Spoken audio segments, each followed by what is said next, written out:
না মেখে, না বেলে, না পুর ভরে এমন সুস্বাদু লোভনীয় নরম তুলতুলে যে পুর ভরা আলু পরোটা বানানো যায়, সেই রেসিপিটাই তোমাদের সাথে আজ শেয়ার করব। সুস্বাদু এই পরোটা রেসিপিটা ব্রেকফাস্টে, ডিনারে, বাচ্চার স্কুলের টিফিন বক্সে অথবা বড়দের অফিসের লাঞ্চ বক্সে খুব সহজে বানিয়ে দিতে পারো।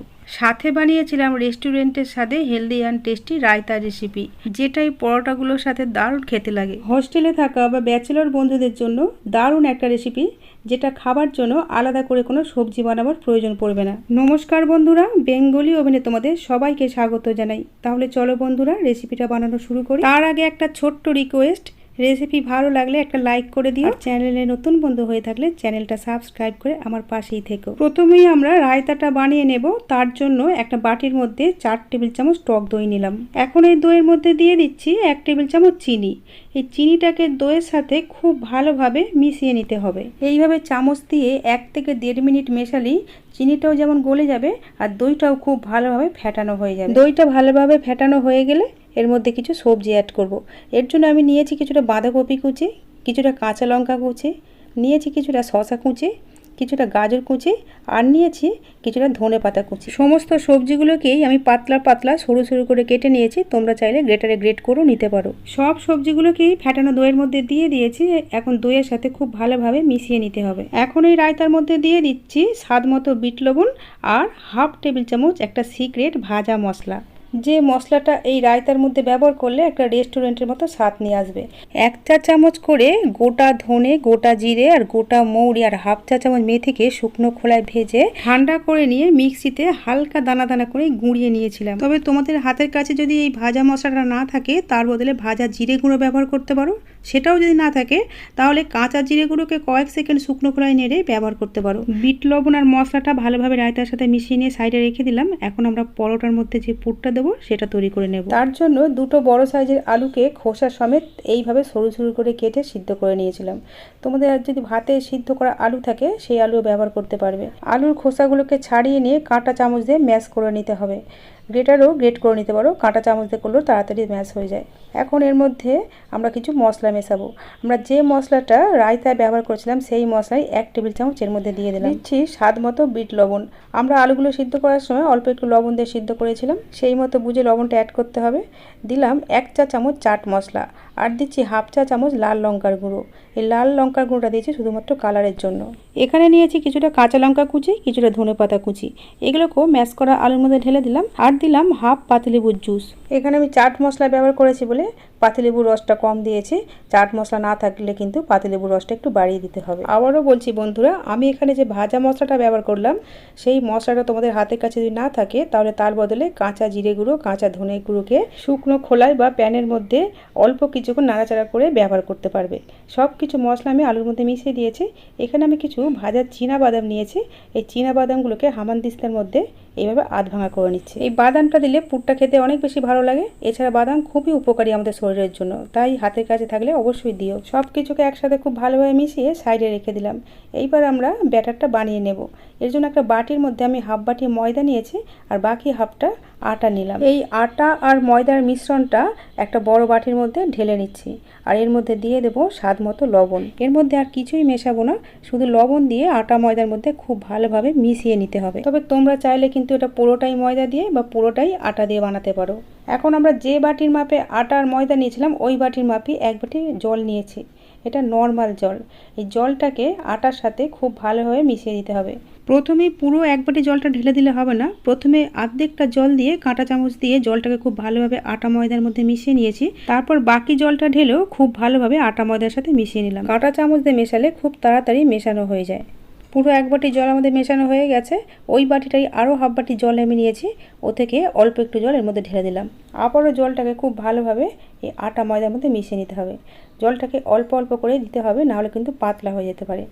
পুরো 1.5 বাটি জলে আমি দিয়ে দিয়েছি, প্রথমে 1 বাটি, পরে 1/2 বাটি। এখন একটা হাতা দিয়ে এই ব্যাটারের মধ্যে যে ছোট ছোট লাম্পস বা দানাগুলো আছে, সেগুলোকে এইভাবে ভেঙে ভেঙে দিতে হবে। হাতার পিছন দিক দিয়ে এইভাবে চাপ দিয়ে দিয়ে মেশালেই কিন্তু খুব সহজে দানাগুলো ভেঙে যাবে, কারণ আমাদের দরকার একটা মসৃণ ব্যাটার। ব্যাটারের মধ্যে কোনো লাম্পস বা দানা থাকলে কিন্তু হবে না। ব্যাটারটা এখনও একটু ঘন ঘন মনে হচ্ছিল, তাই আমি আরও 2 টেবিল চামচ জল দিয়ে দিলাম। এই জলটাকেও খুব ভালোভাবে মিশিয়ে নিলাম। আমি একটা রেখা টেনে দেখাচ্ছি, দেখো কতটা পাতলা হবে ব্যাটারটা। ঠিক এই রকম কনসিস্টেন্সির লাম্পস ফ্রি ব্যাটার আমাদের প্রয়োজন। ব্যাটারটাকে আমরা সাইডে রেখে দিলাম। ওভেনে একটা প্যান বসিয়ে এতে 1 চা চামচ তেল দিয়ে দিয়েছি। তেলটা যখন গরম হয়েছে দিলাম 1/2 চা চামচ গোটা জিরে, 1/2 চা চামচ গোটা সর্ষে। এই সর্ষে আর জিরেটাকে একটু ভাজা ভাজা করে নিয়ে সুন্দর যখন একটা ফ্লেভার বেরোচ্ছে তখন এর মধ্যে দিয়ে দেবো কিছু কারি পাতা। এই কারি পাতাগুলোকে গরম তেলের মধ্যে দিয়ে কয়েক সেকেন্ড নাড়াচাড়া করে ফ্লেমটাকে আমরা অফ করে দিলাম।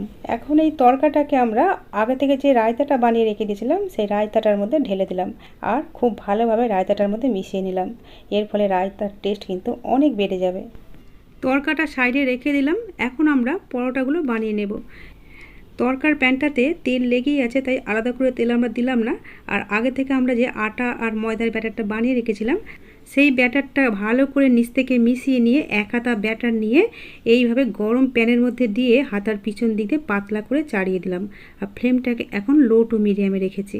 এখানে আমি তরকা বানিয়েছিলাম বলে প্যানটা আগে থেকে গরম করা ছিল, কিন্তু তোমরা যদি ফ্রেশ প্যানে বানাও তাহলে কিন্তু প্যানটা প্রথমে খুব ভালোভাবে গরম করে নেবে, তারপর কয়েক ফোঁটা তেল দিয়ে প্যানের চারপাশে খুব ভালোভাবে ব্রাশ করে নেবে, তারপরে ব্যাটারটা দেবে। আর ব্যাটারটা দেওয়ার পরে ফ্লেমটাকে লো টু মিডিয়াম করে দেবে। ব্যাটারটা প্যানে দেওয়ার কয়েক সেকেন্ডের মধ্যে কিন্তু ওপরের অংশটা পুরো ড্রাই হয়ে আসবে। ওপরের অংশটা পুরোপুরি ড্রাই হয়ে যাওয়ার পরে এইভাবে স্প্যাচুলা দিয়ে চারপাশটা ছাড়িয়ে নিয়ে খুব সাবধানে উল্টে দিলাম।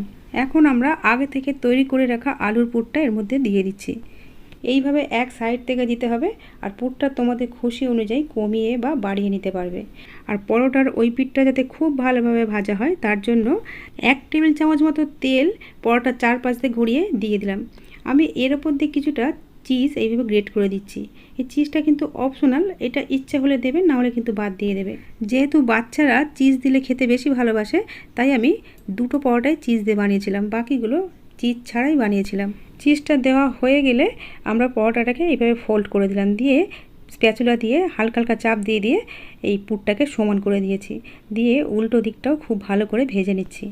দেখো বন্ধুরা কত লোভনীয় দেখতে হয়েছে। এই পরোটাটা দেখে কেউ বলবে যে এই পরোটাটা আটা বা ময়দা না মেখে না বেলে শুধুমাত্র জলে গুলে বানানো হয়েছে। তোমাদের সাথে কথা বলতে বলতে আমার কিন্তু 2টো বানানো হয়ে গেল। এইভাবে বাকিগুলো কিন্তু বানিয়ে নেব। আমি প্রথম 2টো চিজ দিয়ে বানিয়েছিলাম, পরেরগুলো কিন্তু চিজ ছাড়াই বানাবো। আর প্রতিবার ব্যাটার দেওয়ার আগে কিন্তু খুব ভালোভাবে ব্যাটারটাকে নিচ পর্যন্ত মিশিয়ে নিতে হবে। যে সকল বন্ধুরা আগে থেকেই আমার চ্যানেলটা সাবস্ক্রাইব করে রেখেছো তাদেরকে জানাই অসংখ্য ধন্যবাদ ও আন্তরিক ভালোবাসা। আর যে সকল বন্ধুরা আমার চ্যানেলে আজকে নতুন এসেছো তাদের কাছে আমার অনুরোধ চ্যানেলটা সাবস্ক্রাইব করে আমার পাশে থাকার, আর পাশের বেল আইকনটাও প্রেস করে রেখো যাতে এই রকমই হাতের কাছে থাকা উপকরণ দিয়ে সহজ সহজ আর টেস্টি টেস্টি খাবারের রেসিপির ভিডিওর আপডেট সবার আগে তোমার কাছেই পৌঁছে যায়। তোমাদের সাথে কথা বলতে বলতে আমার কিন্তু সব আলু পরোটাগুলি ভাজা হয়ে গেছে। দেখো বন্ধুরা কত লোভনীয় দেখতে হয়েছে, আর খেতেও কিন্তু খুব সুস্বাদু হয়। এই পরোটাগুলো খুব নরম তুলতুলে হওয়ার কারণে ছোট বাচ্চা থেকে বয়স্করা পর্যন্ত খুব সহজে কিন্তু খেয়ে নিতে পারবে। আর আটা বা ময়দা মাখা বেলা আর পুর ভরা ঝামেলা ছাড়াই এই রকমই নরম তুলতুলে পুর ভরা পরোটা বানিয়ে নিতে পারবে। রেসিপি ভালো লাগলে একটা লাইক করতে ভুলো না কিন্তু। আজ তাহলে এই পর্যন্তই। তোমাদের সাথে আবার আমার দেখা হবে নতুন কোনো রেসিপির সাথে। তোমরা ভালো থেকো, সুস্থ থেকো, সাবধানে থেকো। শেষ পর্যন্ত ভিডিওটা দেখার জন্য আমার সব বন্ধুদের জানাই অসংখ্য ধন্যবাদ।